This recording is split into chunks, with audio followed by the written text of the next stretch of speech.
नमस्ते दोस्तों, कैसे हो आप। उम्मीद करती हूँ अच्छे होंगे। रोज की तरह मैं आज आप लोगों के लिए लाई हूँ ढेरों किचन की टिप्स और ट्रिक्स। और ये ऐसे टिप्स एंड ट्रिक्स हैं जिसे फॉलो करके और यूज करके आप न सिर्फ अपना टाइम बचा सकते हैं बल्कि अपने पैसे भी बहुत ज्यादा बचा सकते हैं। तो चलिए जानते हैं कौन से वो टिप्स एंड ट्रिक्स। और जाने से पहले आप अगर मेरे चैनल में नए हैं तो प्लीज मेरे चैनल को सब्सक्राइब करें, मेरे वीडियोस को लाइक करें और शेयर करना ना भूलें। तो चलिए जानते हैं कौन से वो टिप्स एंड ट्रिक्स। सबसे पहले टिप्स एंड ट्रिक्स है, इस तरह से हमारे घर पे ना चींटियाँ हो जाती हैं। ये आम बात है कि घर पे चींटियाँ होना, कभी कभी कुछ कचरे रह जाते हैं तो उसके वजह से चींटियाँ जो है हो जाती है। तो भाई चींटियों को भगाना कैसे है, बहुत ही आसान तरीका है। हमारे पास में कपूर तो रहता है, कपूर का क्या है, बहुत ज़्यादा स्ट्रॉन्ग स्मेल रहती है, तो कपूर के स्मेल से ही चींटियाँ जो है वो भाग जाती है। तो मैंने कपूर डाल दी हूँ, थोड़ा सा पाउडर की फॉर्म में डाले। ये देखिए इस तरह से मैंने जैसे ही डाली वैसे ही चींटियाँ बिल्कुल मतलब कि इधर उधर जाने लग गए हैं, मतलब कि चींटियाँ टोटली भाग जाती है। आपके घर में भी कभी ऐसा हो कि चींटियाँ जहाँ बहुत ज़्यादा हो तो आप क्या करें, बस कपूर को डाल दें इस तरह से पाउडर के फॉर्म में। उसके बाद में आप देखिए कि आपके घर के चींटियाँ, देखिए मैंने आपको मतलब दिखा रही हूँ कि चींटियाँ किस तरह से भाग गई है और कुछ चींटियाँ तो मर भी गई है। देखिए 2-3 चींटियाँ जो है वो मर गई है और बाकी की चींटियाँ जो है पहले कितनी थी और अब कितनी है, मतलब कि पूरी तरह से भाग जाती है। तो ये बहुत अच्छा तरीका है कपूर को मतलब डालकर चींटियों को भगाने का। छोटा सा है लेकिन बहुत ज़्यादा काम का है। नेक्स्ट हमारे टिप्स एंड ट्रिक्स है, हमारे जो सिंक रहती है ना, इसमें खाने पीने की चीज़ें रहती है नॉर्मली, क्योंकि हम लोग इसमें बर्तन वगैरह घसते हैं तो बहुत सारी चीज़ें रहती है। तो उससे क्या होता है, बैड स्मेल आती है। तो ये स्मेल को कैसे भगाना है, तो करना क्या है, हमारे पास में इस तरह से विनेगर तो रहता ही है, नॉर्मली चाइनीज़ में हम लोग वगैरह डालते हैं। तो ये विनेगर को डाल दे तो इससे क्या होगी, इसमें से बिल्कुल भी बैड स्मेल नहीं रहेगी, खत्म हो जाएगी। नेक्स्ट हमारी टिप्स एंड ट्रिक्स है इस तरह से ब्रश को लेकर। नॉर्मली हमारे घर पे ब्रश तो रहती ही है, क्योंकि एक कैंडिडेट के मुझे लगता है कि 2-3 ब्रश रहते हैं, मेरे घर में तो रहता ही है। तो क्या होता है कि ब्रश में ना बहुत ज़्यादा बैक्टीरिया हो जाती है और हफ्ते में एक बार तो भी ब्रश को साफ़ ज़रूर करें। तो मैंने क्या की हूँ, पानी गर्म करती हूँ पैन में। उसके बाद में ये गर्म पानी को एक डब्बे में ट्रांसफ़र कर लेना है, देखिए इस तरह से। उसके बाद में क्या करना है, इसमें ही हम लोग डालेंगे खाने का सोडा। नॉर्मली सभी के घर में खाने का सोडा जो है वो रहता है, तो खाने का सोडा डालें और नमक डाल दें। ये खाने का सोडा है, पहले मैंने नमक डाली है, उसके बाद में खाने का सोडा डाल दें 1-1 टेबल स्पून के करीब। उसके बाद में ये पानी में हम लोग ये ब्रश जो है ना, हमारे ब्रश को उल्टा करके डाल दें, देखिए इस तरह से। इससे क्या होगी, जितने भी ब्रश में बैक्टीरिया वगैरह होंगे, क्योंकि रहते ही है ब्रश में बैक्टीरिया होना आम बात है, और ये हफ्ते में एक बार ज़रूर करें। तो क्या होगी, आपके ब्रश में से जितनी भी बैक्टीरिया है वो पूरी ख़त्म हो जाएगी। तो इन्हें डालकर आधा से 1 घंटा के लिए रख दें ऐसे ही। तो उससे क्या होगी, आपकी ब्रश भी साफ़ होगी और इसमें से जितनी भी बैक्टीरिया और जितनी भी गंदगियाँ हैं वो भी आसानी से साफ़ हो जाएंगे। तो ये ब्रश को साफ़ करने का बहुत अच्छा तरीका है। नमक एक क्या करती है, बैक्टीरिया को ख़त्म करने का काम करती है, और सोडा और नमक अगर मिक्स हो जाए तो ये दोनों ही बैक्टीरिया को ख़त्म करने का टोटली काम करती है। नेक्स्ट हमारी टिप्स एंड ट्रिक्स है, इस तरह से हमारा किचन टॉवल जो है ना वो गंदा हो जाता है। भाई इसमें हम लोग बहुत सारी चीज़ें पोंछते हैं, तो ऑब्वियस है ये गंदा होना मतलब कि लाजमी है। तो ये गंदा हो जाता है तो भाई इसमें भी बैक्टीरिया बहुत ज़्यादा पनपते हैं, हमको दिखता नहीं लेकिन बैक्टीरिया रहती हैं।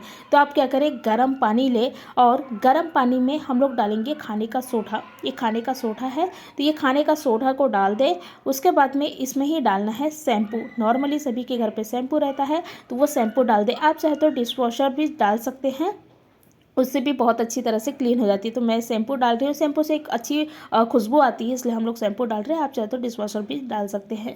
तो वो डालें और उसके बाद में ये कपड़े को देखिए इस तरह से भिगो कर रखिए कम से कम आधा से 1 घंटा के लिए। तो आप देखोगे कि इसमें से जितनी भी बैक्टीरिया है वो ख़त्म हो गई है, और जितने खाने पीने की जो छोटी छोटी चीज़ें रहती है ना, तो वो भी पूरे निकल जाती है, और गंदगी भी, जितनी भी गंदगी रहती है किचन टॉवल में वो पूरी ख़त्म हो जाती है। तो ये बैक्टीरिया ख़त्म करने का बहुत अच्छा और आसान तरीका है। इस तरह से आप हफ्ते में एक बार ज़रूर किचन टॉवल को धो लें।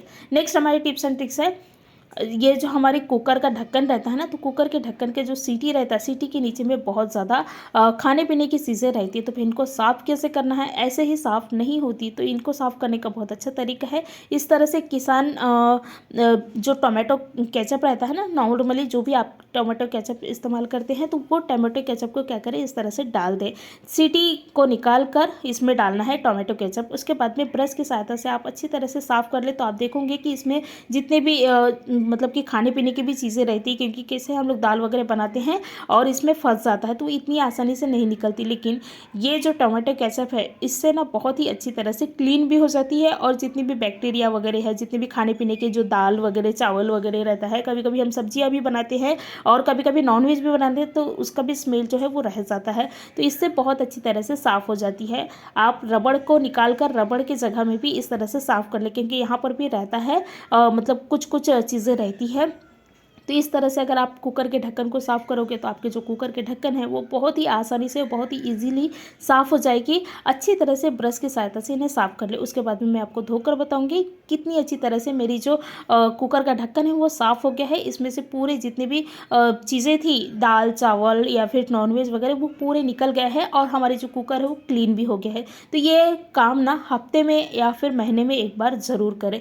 उसके बाद में आप सीटी को लगा दें और रबड़ को लगा लें, और आप देखेंगे मेरे कुकर का ढक्कन जो है कितनी क्लीन हो गया है। नेक्स्ट हमारी टिप्स एंड ट्रिक्स है, हमारे पास में वॉशलिंग अभी फिलहाल विंटर का सीजन चल रहा है, तो विंटर के सीजन में हम वॉशलिंग तो लगाते ही हैं। तो हम लोग क्या करते हैं, बड़े तो भाई उनको पता रहता है कि अगर हम थोड़ा सा भी प्रेस करें तो मतलब कि वॉशलिंग हमको जितना निकालना है उतना निकलेगी। लेकिन बच्चे के हाथ में ये लग गया तो क्या करते हैं, वो बार बार निकालते हैं। उससे क्या होती है, हमारी वॉशलिंग का वेस्ट, मतलब वॉशलिंग बहुत ज़्यादा वेस्ट होती है। तो क्या करना है, रबड़ को इस तरह से लगा लें। उसके बाद में आप इन्हें प्रेस करोगे तो बहुत ज़्यादा आपको प्रेस करने की ज़रूरत पड़ेगी। तो बड़े तो कर लेंगे लेकिन बच्चे नहीं कर पाएंगे। तो इससे क्या होगी, हमारी वॉशलिंग जो है ना वेस्ट नहीं होगी और बिल्कुल इसकी सेव होगी। देखिए आप कितने भी मतलब कि इसको ऊपर से प्रेस करोगे तो नहीं होगी। तो ये बहुत ही आसान तरीका है वॉशलिंग को सेव करने का। नेक्स्ट हमारी टिप्स एंड ट्रिक्स है, अक्सर चावलों में क्या होता है, कीड़े ना हो जाते हैं। तो भाई कीड़ों को कैसे ख़त्म करना है, नॉर्मली चावलों में कीड़ा होना आम बात है। तो उस चावलों में कीड़े नहीं होना चाहिए, उसके लिए क्या करें, नमक को डाल दें चावल में और अच्छी तरह से मिक्स कर ले पूरे चावल को। तो इससे क्या होगी, एक तो कीड़े नहीं होंगे आपके चावल में, और जब आप चावल को धोगे तो नमक तो ऐसे भी निकल जाएगा। तो ये चावल में से कीड़े भगाने का और कीड़े ना आए इसके लिए ये बहुत ही छोटा उपाय है।